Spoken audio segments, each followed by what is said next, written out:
We're back with Judaica artist Chana Zelig. Chana says that her art honors the lives, values, and cultures of people and communities, refracting personal stories through religious and secular texts, imagery, and history. She's made beautiful glass installations at Temple Am Shalom in Glencoe and Temple Bethel in Northbrook. Chana creates all kinds of artifacts and pieces that reflect on Jewish life and are actually usable objects like talitot, or prayer shawls, or chuppahs, which are wedding canopies. Chana, welcome. It's great to have you here. I've been an admirer of your work pretty much since you started, I think. Thank you, very kind. I know you've had a kind of eclectic background, but one that has been steeped in study of Jewish texts and in history. What led you to begin to create Jewish art?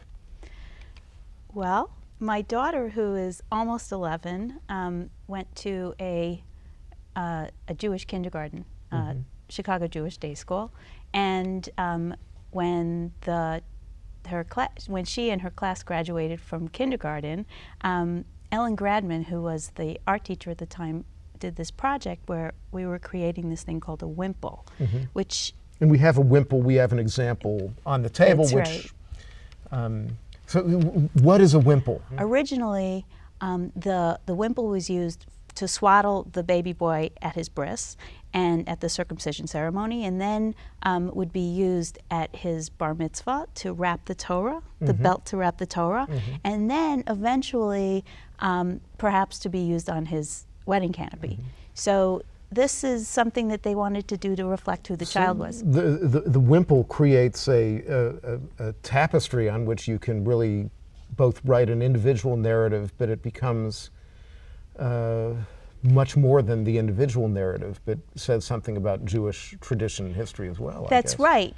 I think it locates the child into a bigger community because it's a Jewish tradition, but it's unique to this person. And where most of the people in the class, we were encouraged to put little objects that had to do with the child, and I sat down and I didn't even know what was going to come out. And all this Orthodox background that I have, I'm not a particularly religious person anymore, but all of this Jewish background started pouring out, and I didn't know where it was coming from. Well, one thing that I think anybody can instantly see in your work, even if they don't know a lick of Hebrew, is that text plays a very important part in the image. I guess my question is,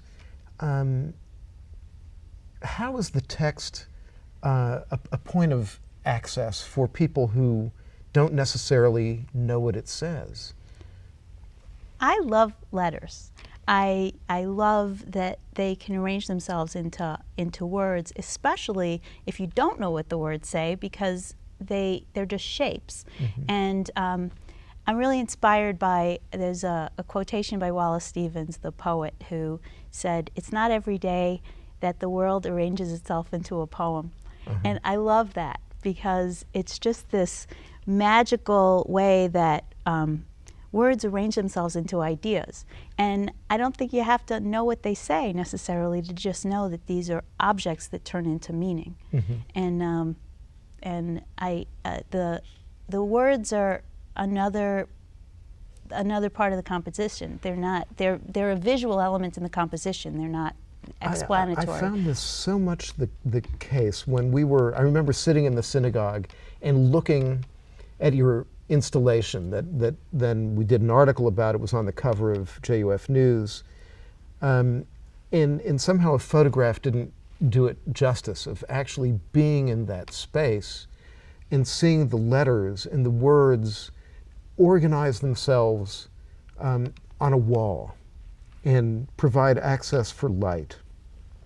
These compositions, which are painted on fabric, is that correct? Are very different. They bring in a lot of different elements. it really comes from an idea. I think that's why they're so text-based, because it starts as words and then it turns into images. Right. What does the text tradition offer? I mean, this is a very broad question, but maybe there's some specific ideas that come to mind. What do you think the text tradition offers to those people who may not be that familiar with Jewish texts?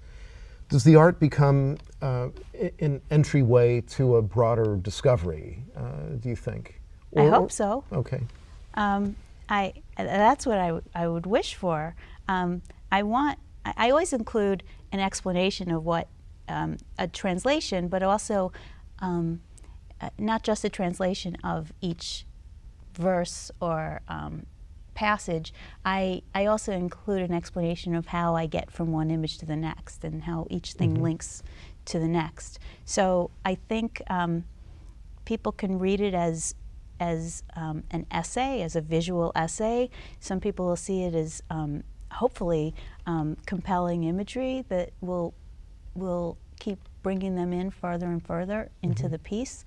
I'm not, you know what, you throw yourself out there and you're not completely sure how everybody's going to take it, but I try to address themes that are universal, that are not they're not specific to Jews, but I use a Jewish vocabulary to talk about them. You know, I'm a big fan of the Mizrach, as you know, and have one in my own home, and also gave one recently as a gift to a Muslim acquaintance of mine, who also living in the States, living in the Chicago area, prays towards the East, because I knew that all of the text on the Mizrach, which deals with with God and prayer, does so in a universal way, in a way that isn't particular or specific to Jews, and therefore I felt not only comfortable but very proud to be able to present this work. Well, that warms my heart to hear that. That's what I would hope for.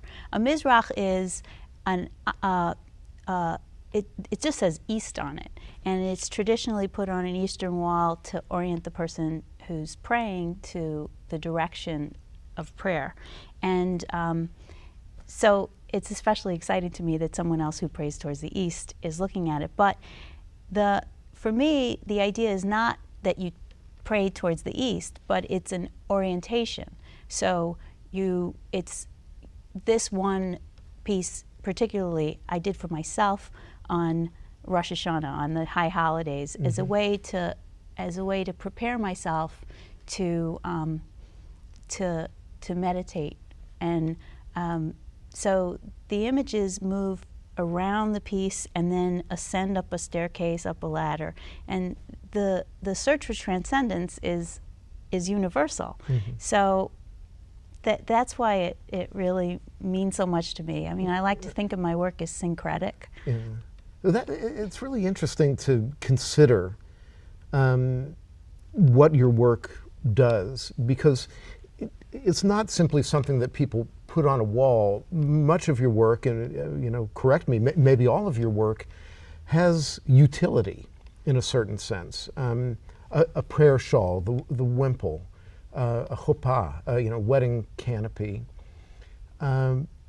What these pieces do is to grace and elevate life experiences, I guess.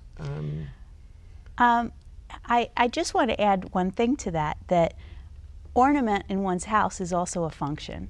So I think that there's an idea that Jewish objects either are just decorative. I mean, they use the word just decorative as a minimizing.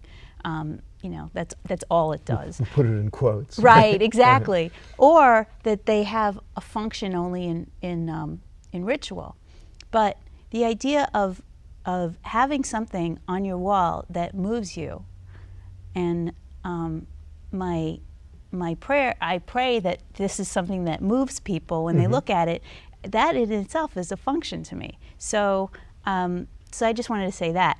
I did do a piece that was a talit, prayer shawl for a family. This is probably one of the most rewarding experiences and the most rewarding commission that I had, where this gentleman turned 75 and at his 75th fabulous. birthday had his bar mitzvah. I mean, this was his first bar mitzvah. And his family, his children, who are just remarkable people, each one, and really wanted to celebrate this event with their father by commissioning this tallis that had, and this was a real family man. So he, the tallis had some verses that had to do with parenthood and their children, and sadly, he passed away not long after this. And now the tallis is actually something that they use as an heirloom, that each child, as they become a bar mitzvah, use that. Well, and that's what's so wonderful about your work, I think, is, you know, from the perspective of heirloom, because it references tradition and yet projects it in such a beautiful way. Thank you so much, Chana. Thank you for having me. It's been wonderful to have you with us. Thanks so much for joining us. If you have comments, questions, or would like to share a story from your own Jewish journal, write to me at Heart of the Matter, JUF News, 30 South Wells Street, Chicago, Illinois, 60606. And meanwhile, may you enjoy life in the blessings of ideas, passion, and action.